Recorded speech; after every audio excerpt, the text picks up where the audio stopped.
We are empowering women's economic growth and sustainability. I am your host, Linda Pringle Evans, and it is such a privilege and an honor to be here and share information, resources, tools that can help empower women to have that financial freedom that she solely deserves. And not only that, but to impact her family and her communities. So we are so excited to be here today. And I am so thrilled to have today's guest, Miss Emra Smith. I am so excited about our topic today, which is the power of story.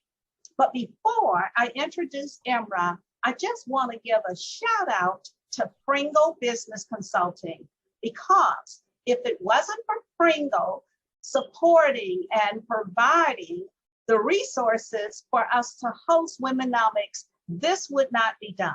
So I just want to do a shout out for Pringle Business Consulting, who serves women coaches, consultants, and service-based professionals to really identify what sets her apart and how to monetize it.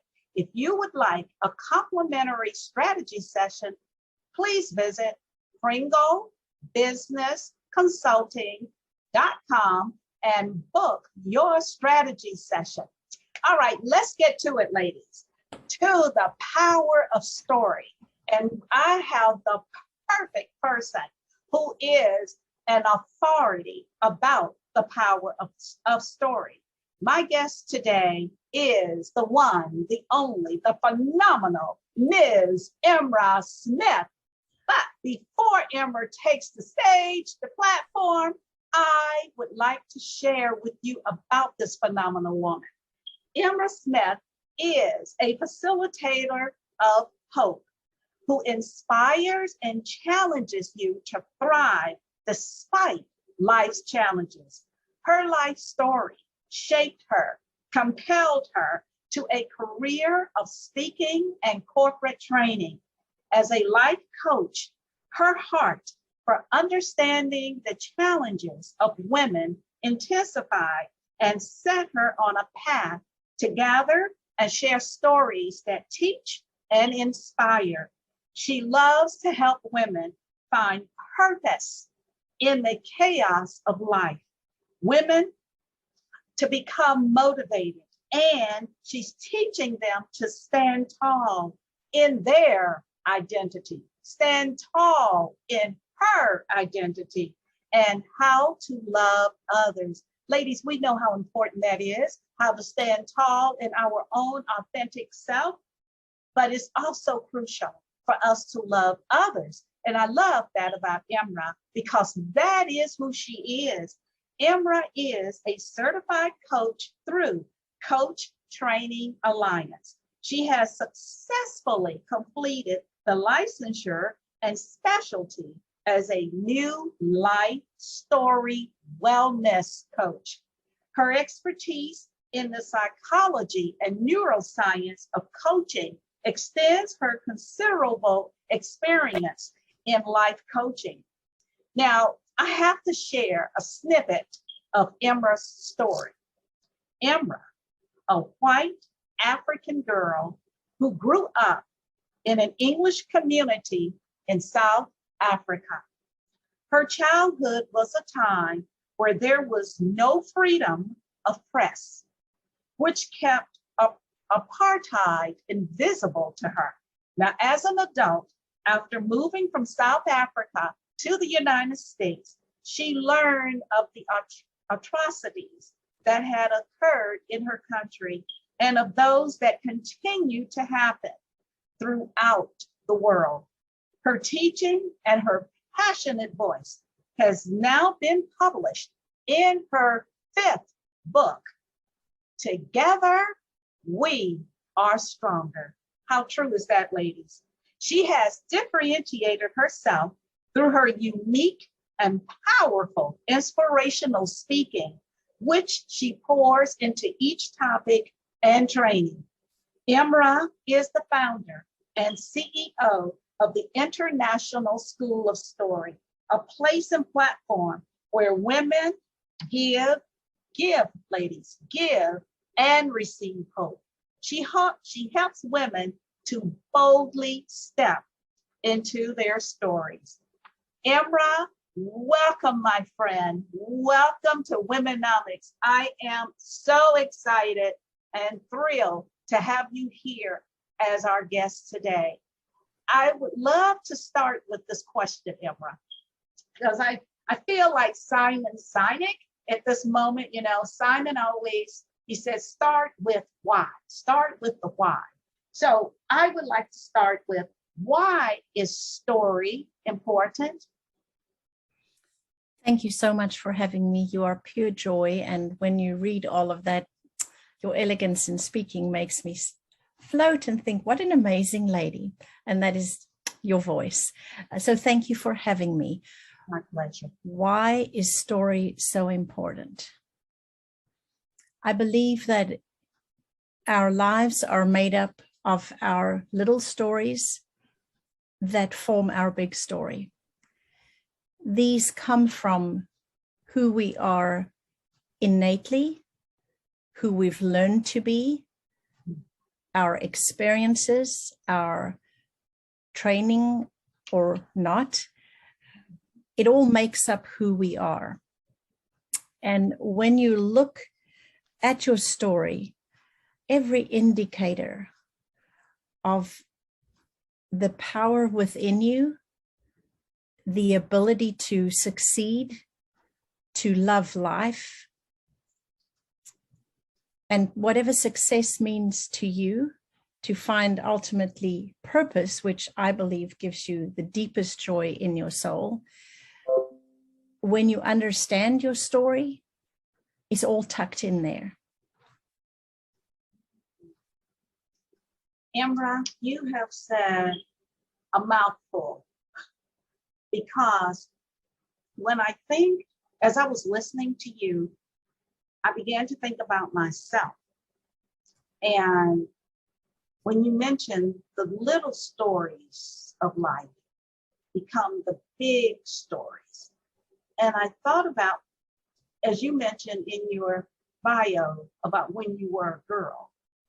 And for me, when I was a girl, I grew up during the civil rights movement and women's rights. And what I discovered, it impacted me so deeply that my little stories was, I was always questioning about the civil rights movement and why women were treated differently than men. And when I look at it today, it helped to shape who I am for what the work that I do, which is truly, I know for a fact, is my purpose. So everything you said is spot on. I just want to say that to you. It is. And I think when people are, especially women, when we are overwhelmed, depressed, feeling not good enough, I think we sometimes lose ourselves. But if we take time in silence and do a reflection of life, of our lives, I think that's where we can find the power that you were mentioning a moment ago, because I think there's power in everyone. It's just, how do you tap into it? And I think the story is where you get the power from. I think it has every indicator for us. Our threads of who we are run in there, which means the threads of who you're going to be, who you choose to be, or that you simply allow. So sometimes we allow the stories of pain of our past to limit us, to give us fear, to not allow us to step into the fullness of who we were created to be. And I always believe that our being brings about our doing. If you do it, if you do things and it's not who you be or who you are, it's a struggle. It's a conflict in your soul. It becomes burdensome. But if you get to really understand your stories, which will reflect your limiting beliefs, your fears, your strengths, your weaknesses, and then you do the work that it takes to choose this person you can be. Now that it is very simple, but it's not always easy, because I think sometimes we need support to see our stories. I don't know how many times I love helping women write their stories, because I believe we all have a voice. We all have something within us that can change, whether it's your home, your surroundings, your city, your state, your country, the world. We all have different layers we work in, but I believe we all can give good and leave a positive impact footprint wherever we go. But sometimes I think always, there's work to be done. Yes. There's unpacking of who am I? Yes. Where am I going? Do I want to go? Even if I know who I am, I'm a strong woman. Am I living in my purpose? Am I fully, is there a deep, so I think there's a difference between happiness and joy. Yes. But do I have a deep joy in my soul, in how my everyday is managed? Am I choosing best, not good? And I believe that as we go through different seasons of life, so there's always a pause and an unpacking that needs to happen. But if you understand the threads of your life, the stories, then you can put them all together. Branding. I think it's part of your brand, your personal brand. Yes. Absolutely. Emra, I know personally several women who are still trying to find themselves, and at an age and asking the question, what am I supposed to do with my life?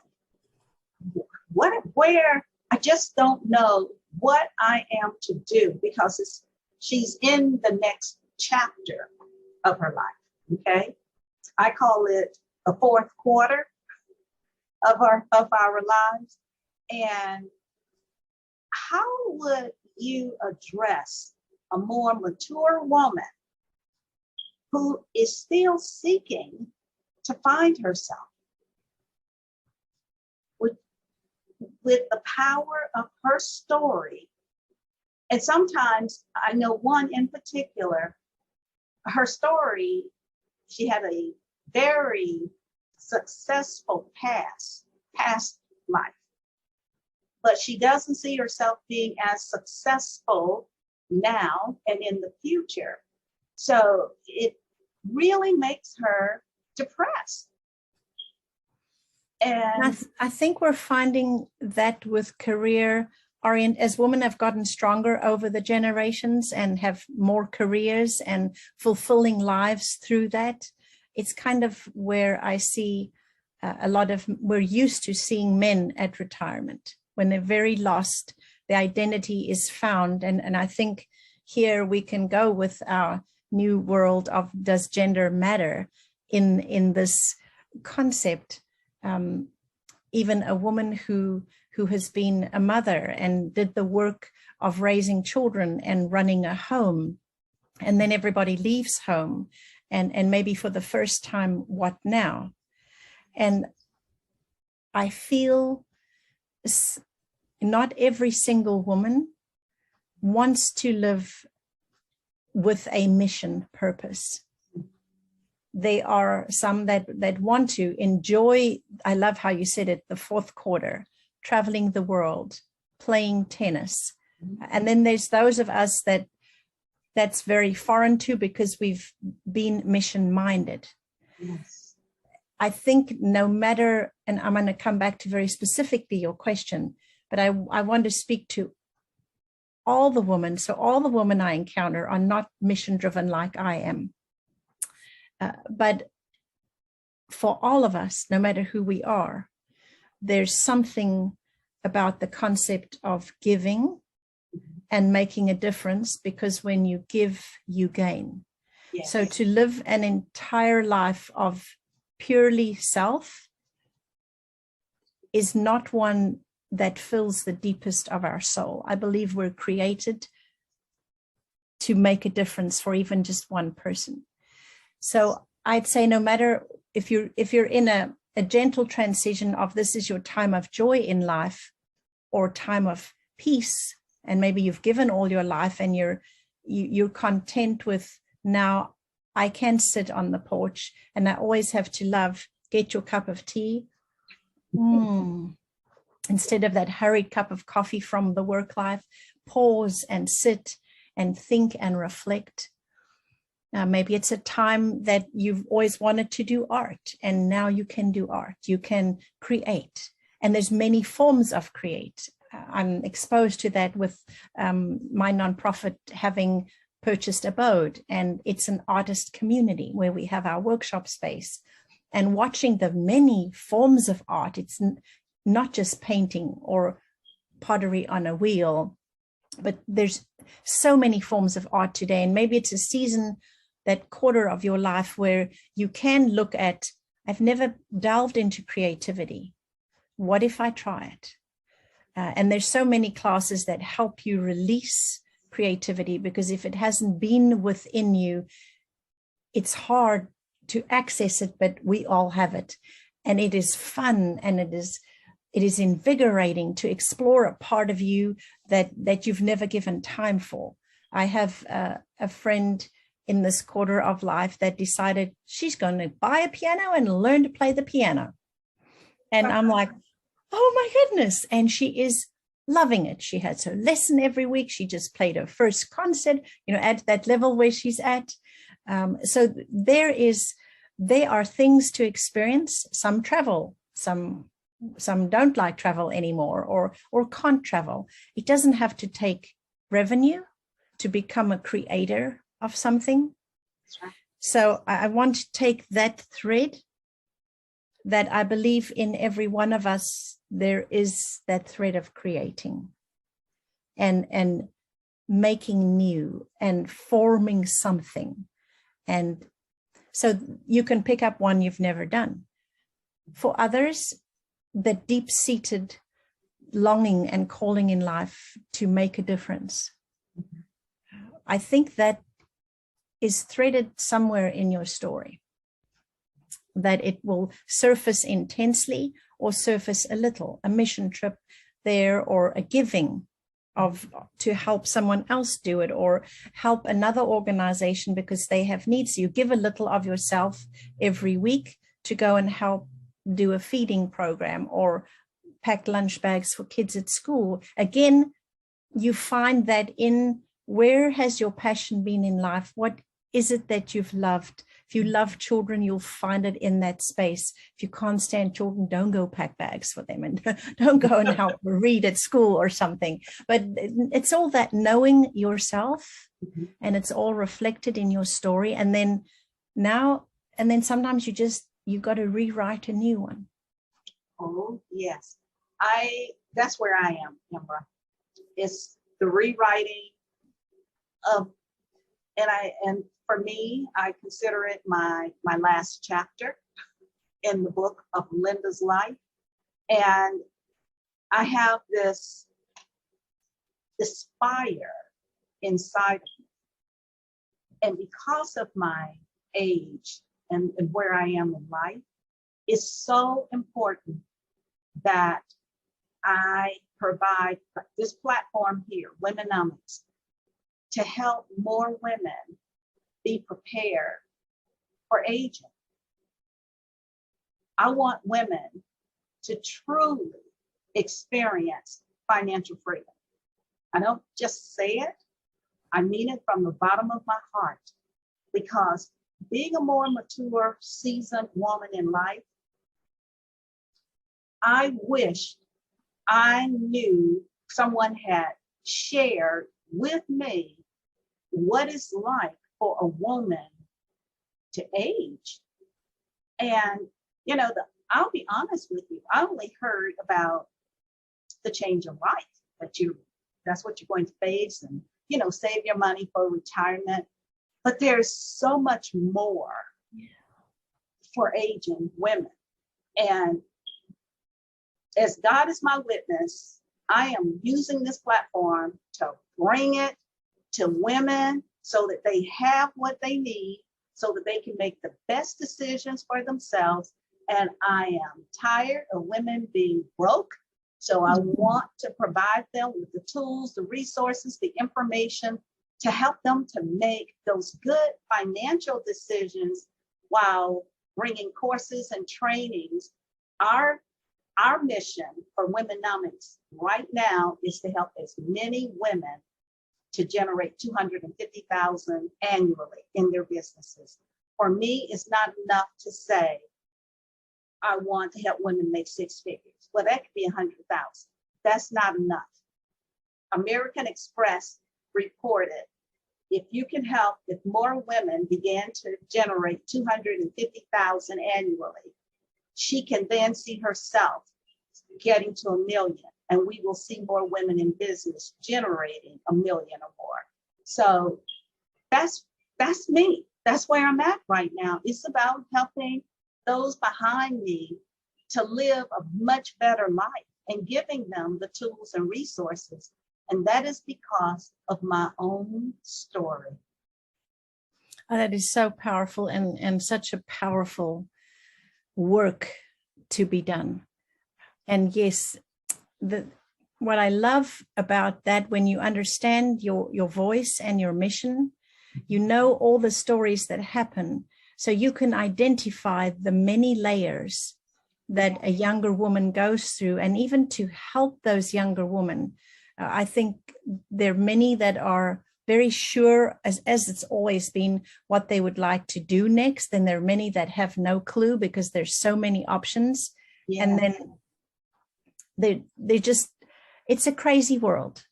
And so for even a young woman to understand, thinking forward, that you're not just dependent for whatever reason, that there will be someone to provide for you, or that you always have to struggle.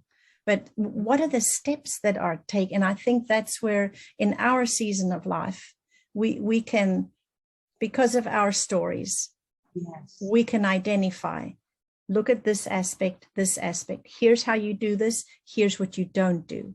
And I think our stories are the powerful pieces that inspire whatever age woman to know, to remember what we teach them. Because just teaching, and you forget it, but someone's story, it sticks with you, your own. And I feel that's why it's so important to be conscious of your own stories and how they've made you who you are, because it's very real example to you. Yes. For example, my money story was lacking, and it developed into a very weak experience in life, because my parents divorced when I was little, and my mom remarried, and there was always an argument with my dad and mom about money for me. And then there was always a struggle in the home because he's supposed to do this. So I grew up in this world where money meant people got upset, and I got to dislike it intensely. So I shut out thinking that money is bad. And it related then to numbers. We would do timetables those days, and if I didn't do them right, my mom was a school teacher after school. She had had enough of little people. She would smack me with a ruler on my hand, because so numbers, and money was numbers, were very bad things in my life. And I took that into my marriage, my first marriage, where money and numbers was everything to him. That was what everything was about, having wealth and building wealth. And can you imagine the separation between two people with that, me not wanting to learn? It is endless, but I ended up with a story of money that I had no respect for it, because I had no understanding of how important and how integrated it is. There was no balance in my life for money. When I did get to become a life coach, and then I went through coaching to help me through developing a new money story, when I realized, Emmy, something's seriously wrong here. I wanted to just always have a nonprofit. I don't want to deal with money, which is hilarious because a nonprofit needs to make money, else it can't survive. It's a business. But we have this concept that we want to just be givers and make a difference. So let me have a nonprofit, but you got to be a business person to make that succeed well. And so I had to learn. And if I hadn't understood the threads in my life, here's what happens when you just look at what you are not and what you can't do. You feel less than. I think you spoke about that earlier. You feel inadequate. Yes. You feel you can't stand up fully into your strength. But when you realize, okay, don't blame me for all of this. I'm not blaming anyone else. This is part of my history. This is part of my story. Am I going to continue to let that define me? Or am I going to take the steps to change? Because if you blame the past and blame the people of your past or your present, whoever's around you, you're a grown up, nothing's going to change. But you have to look and say, this is not good enough for me. I'm going to do the work and I'm going to grow. I'm going to learn about numbers. I'm going to learn how to do this. Did I learn in 2 months? No. Has it taken me years? Yes. Can I now say, oh my goodness, I actually enjoy it. Am I going to do it for a living? No, it is part of my story that it's not the thing that I love. That is not my number one in my life, but I know how to make it part of. Do I want an accountant and someone to handle all that? Absolutely. Am I going to die if I don't? No, because I've learned. So I think that's the amazing thing of understanding your story. And as you said too, the younger you are, if we can learn from others at a younger age, it would help that we don't get to be in the last quarter and then have to learn how to earn $250,000 a year. So let's learn the skills early on. Let me understand my story. Where am I strong? Where am I weak? Where am I going to have to put in the work? Or find someone to complement me on that, all those skills that I can imagine you're teaching in how to earn revenue that is sustainable. And whether we like it or not, what we thought was a great revenue some years back is not anymore. Absolutely. And that is the one thing that we have to be very cognizant of as we live, and we're living longer. And we're living longer. So we want our money to outlive us. We don't want to outlive our money. Therefore, we won't have any. So, Emra, this has been, I know we only have about a minute left. This has been so powerful because what I'm hearing is this: with the power of story, you need to have clarity about those little stories that become your big stories, that impact your purpose, that mission. Just like myself, I have this mission right now where I think about it practically all day. I wake up with it on my mind. How am I going to help more women?